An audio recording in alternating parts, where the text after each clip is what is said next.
રમતગમતમાં દેશનું નામ રોશન કરનાર અને સરકારી વિભાગમાં નોકરી કરતા યુવકે સાયબર ગઠિયા તરીકે પોતાની કારકિર્દી બરબાદ કરી લીધી છે. સુરત સાયબર ક્રાઇમ સેલે તાજેતરમાં એક રત્ન કલાકાર સાથે થયેલી છેતરપિંડીના કેસમાં બોધુભાઈ મામદભાઈ પલેજાની ધરપકડ કરી છે. બોધુભાઈની પ્રોફાઇલ જોઈને પોલીસ પણ ચોંકી ગઈ હતી. તે માત્ર 16 વર્ષની ઉંમરે નેશનલ લેવલનો વેઇટ લિફ્ટિંગ એથ્લેટ રહી ચૂક્યો છે અને તેણે ભારતનું પ્રતિનિધિત્વ કર્યું છે. તે જૂનાગઢનો વતની છે અને હાલમાં છેલ્લા 13 વર્ષથી આરોગ્ય વિભાગમાં ટીબી સુપરવાઇઝર તરીકે કાર્યરત છે. આ ઉપરાંત તે MA અને MSW જેવું ઉચ્ચ શિક્ષણ પણ ધરાવે છે.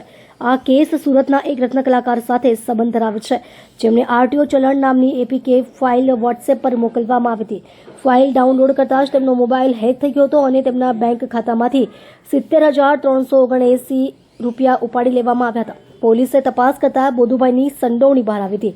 DCP બિશાખા જૈને જણાવ્યું કે બોધુભાઈ ઈષ્ટ મુદ્રા નામની કંપનીમાં પાર્ટ ટાઈમ કામ કરતો હતો, જ્યાં તે ક્રેડિટ કાર્ડની એન્ટ્રી કરતો હતો. તેણે ફરાર આરોપીઓ સાથે મળીને છેતરપિંડીના પૈસાનો ઉપયોગ પોતાના 2 ક્રેડિટ કાર્ડના બિલ ભરવા માટે કર્યો હતો. આ રીતે તેણે આશરે 1,80,000 રૂપિયાના બિલ ચૂકવ્યા હતા. વધુ પૈસા કમાવાની લાલચે આ રાષ્ટ્રીય કક્ષાના ખેલાડીને સાયબર ગુનાના માર્ગે ધકેલી દીધો હતો.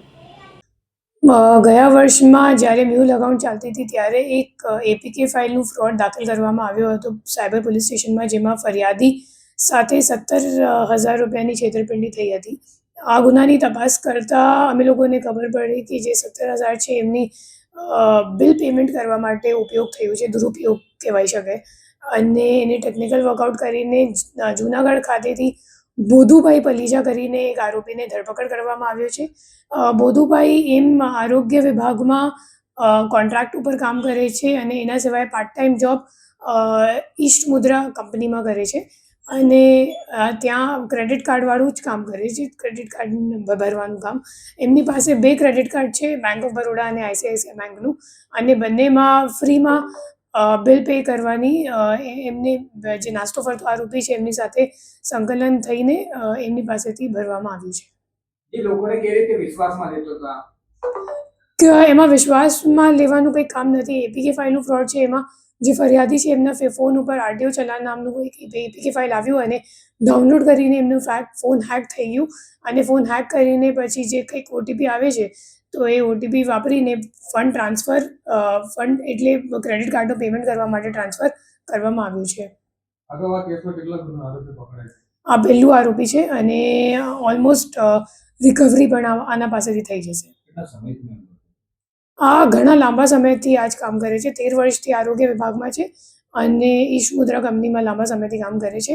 અને એના સિવાય જ્યારે નાનો હતો, લાઈક 16 વર્ષનો હતો, ત્યારે નેશનલ લેવલ વેઇટ લિફ્ટિંગમાં પણ એક ખેલાડી તરીકે ઇન્ડિયાને રિપ્રેઝેન્ટ કરતો હતો.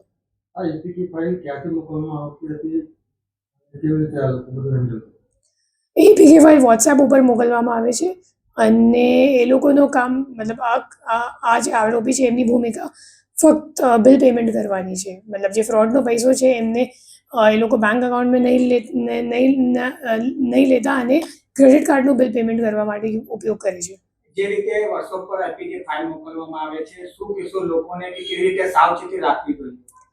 તમને અગર કોઈ પણ પ્રકારની APK ફાઇલ તમને સોશિયલ મીડિયા પ્લેટફોર્મ પર, ટેલિગ્રામ અથવા તો WhatsApp મેસેન્જર ઉપર આવે તો એમને ઇન્સ્ટોલ નથી કરવાનું, કેમ કે APK ફાઇલ એટલે એપ્લિકેશન ફાઇલ અને જે તે એપ્લિકેશન તમારે જે કંઈક એપ્લિકેશન ફોન ઉપર ડાઉનલોડ કરવાનું હોય તો એ તમારે ફક્ત પ્લે સ્ટોર ઉપરથી જ ડાઉનલોડ કરવાનું અને કોઈ પણ ચેટ વગેરે ઉપર આવે તો એને ડિલીટ કરી દેવાનું અને સામેવાળાને કોલ કરવાનું. મોટાભાગે અગર તમારો કોન્ટેક્ટવાળો કોઈ વ્યક્તિ હોય તો મતલબ એમ આશંકા છે કે એમનો ફોન કદાચ કોઈ હેક ઓલરેડી કરી દીધું હોય અને એટલે તમને તમારા ફોન ઉપર એમના ચેટ ઉપરથી મેસેજ આવે છે, તો પછી એમને આ બાબતની જાણ કરવી.